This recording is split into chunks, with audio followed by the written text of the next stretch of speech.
आज हमारा मार्केट बंद नहीं होना चाहिए था। मतलब सुबह-सुबह उठो और इससे ज़्यादा खुशी वाली खबर क्या हो सकती थी। आज हमारा मार्केट अगर बंद नहीं होता, तो कम से कम भी तो 3 से 4% हमारा निफ्टी 50 आज जंप करता। Small cap, mid cap, micro cap तो हो सकता है 5% या उससे भी ज़्यादा जंप आज कर जाते। क्यों मैं ऐसा कह रहा हूँ? और फ्राइडे को हो सकता है इसी तरीके का जंप देखने को मिले, लेकिन क्या होता है ना, जैसे-जैसे समय बीतता है न्यूज़ का असर थोड़ा कम होने लगता है। तो आज अगर मार्केट खुला होता तो भयंकर जंप ज़रूर दिखता। फ्राइडे को हो सकता है थोड़ा कम जंप दिखे, लेकिन जंप तो दिखेगा, गैप अप ओपनिंग मिलेगी और ऊपर भी जाएगा फ्राइडे को मार्केट। न्यूज़ ही कुछ ऐसी है। अब कहा ना, ट्रम्प कभी भी कुछ भी कर देते हैं, तो ऐसा ही कुछ उन्होंने कर दिया है। जिसके कारण अगर हम यूएस मार्केट की बात करते हैं, तो मतलब समझो भयंकर ही यूएस चढ़ा है।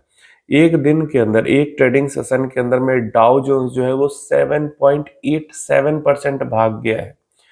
जो रसेल 2000 इंडेक्स है वो भाग गया है 8.66%। जो S&P 500 इंडेक्स है वो 9.52% चढ़ गया है।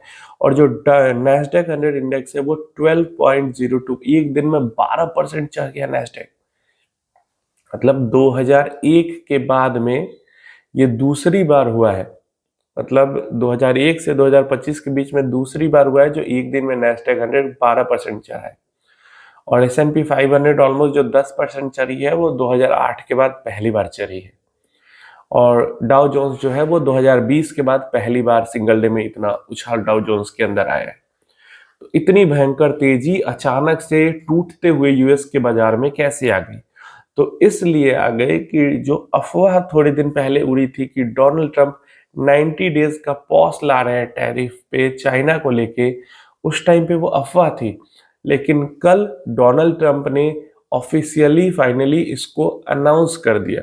परसों तक कह रहे थे कि हम तो टैरिफ रखेंगे, नहीं हटाएंगे, लेकिन कल फाइनली डोनाल्ड ट्रंप ने अनाउंस कर दिया कि जो टैरिफ लगा है रेसिप्रोकल, जो 10% टैरिफ है वो बेसलाइन तो रहेगा ऑल इंपोर्ट्स पे, लेकिन जो रेसिप्रोकल टैरिफ है, जो ज्यादा टैरिफ सारी कंट्रीज पे लगाया गया है, उसको अभी अलाउ नहीं किया जाएगा। उस टैरिफ को 90 डेज के लिए पॉज पे डाल दिया गया। मतलब रेसिप्रोकल टैरिफ 90 डेज के लिए पॉज पे चला गया है, 10% से ऊपर जिस भी कंट्रीज पे जितना लगा है। सारी कंट्रीज पे नहीं, वैसी कंट्रीज पे सिर्फ उन्होंने कहा कि मोर देन 75 कंट्रीज है जो कि नेगोशिएशंस करना चाहती है, बातचीत करना चाहती है। तो जो भी कंट्रीज बातचीत कर रही है, जिसमें हमारा इंडिया भी है, उनके लिए रेसिप्रोकल टैरिफ अभी पॉज पे चला गया है। लेकिन कनाडा, मेक्सिको, चाइना, इनके टैरिफ्स के अंदर कोई भी चेंजेस नहीं हुई है। और चाइना के ऊपर तो भयंकर 125% का टैरिफ लगा दिया है। कल तक 104% था, आज 125% लगा दिया। और चाइना को बिल्कुल भी राहत नहीं है। मतलब चाइना से तो ऐसा लग रहा है जैसे ट्रंप को पर्सनल कुछ दिक्कत है, वैसा हाल हो गया। क्योंकि जब मतलब 3-4 बार टैरिफ का एक्सचेंज हो चुका है। पहले यूएस ने लगाया, फिर चाइना ने लगाया, फिर यूएस ने लगाया, फिर चाइना ने लगाया और फिर अभी यूएस ने लगाया है, जो कि 125% पहुंच चुका है। क्योंकि कल के डेट में जब 100% से ऊपर यूएस ने टैरिफ लगा दिया था, तो चाइना ने भी 84% का टैरिफ लगा दिया था। इसके कारण आज अनाउंसमेंट हुई है कि चाइना के ऊपर 125% का एडिशनल टैरिफ जो है वो, मतलब टोटल टैरिफ जो है वो लग चुका है। मतलब समझो, कहा जो चाइना है उसके ऊपर इतना हैवी टैरिफ लग गया है और इंडिया को रेसिप्रोकल टैरिफ से अभी के लिए राहत मिल चुकी है। क्या लगता है आपको, इंडिया के लिए विन विन सिचुएशन है या नहीं है? क्या जो बिजनेसेस चाइना के अंदर इन्वेस्ट करने वाले थे या फिर जो वहां पे काम हो रहा है, क्या उसको इंडिया खींच सकती है अपने पास? अपॉर्चुनिटी तो है यहाँ पे। अब कर पाती है हमारी सरकार या नहीं कर पाती है, वो तो सरकार के ऊपर डिपेंड करता है।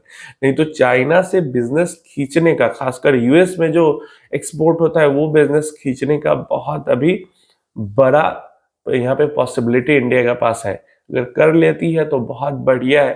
तो ये एक बहुत अच्छी बात इंडिया के लिए हो जाती है। क्या इंडियन मार्केट्स भी इस तरीके का जंप हमें दिखा सकती है? तो मुझे लगता है इंडियन मार्केट जंप दिखा सकती है। एशियाई बाजारों की अगर हम बात करते हैं यहाँ पे, तो हमारा गिफ्ट निफ्टी 3.38% अप है, जो निफ्टी फ्यूचर्स हम कह सकते हैं इसको। डाउ जोन्स का फ्यूचर भी अप है अभी, लेकिन निफ्टी 3.38% अप है। अगर ओपन रहता तो खरीदारी अच्छी खासी आती, निफ्टी भागता ऊपर। जो जापान है, जो इतने टाइम से गिरे जा रहा था, 8% एक दिन में चढ़ा है आज। नेक्स्ट सिंगापुर 6% चढ़ा है एक दिन में। हांगकांग 3.5% चढ़ा है।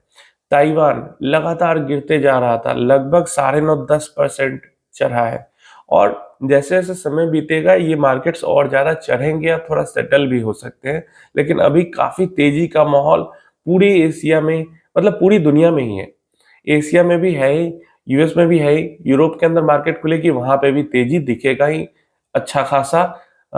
तो इसलिए ताइवान यहाँ पे 10%, साउथ कोरिया 5.5% चढ़ा पड़ा है। संघाई 1.5% चढ़ा पड़ा है। क्यों संघाई 1.5%? चाइना के ऊपर तो और टैरिफ बढ़ा के 125% कर दिया गया।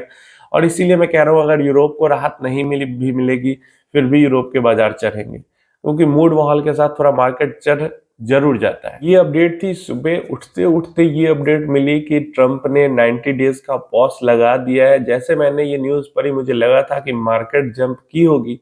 उसके बाद मैंने मार्केट देखा तो भाई एशिया का मार्केट भी जंप करा पड़ा है, यूएस का मार्केट भी जंप करा पड़ा है। आपको क्या लगता है, क्या इंडिया के लिए यहाँ पे बेहतरीन सी अपॉर्चुनिटी क्रिएट हुई है? क्या फायदा उठा पाएंगे? अपनी राय इस कमेंट बॉक्स में जरूर दें।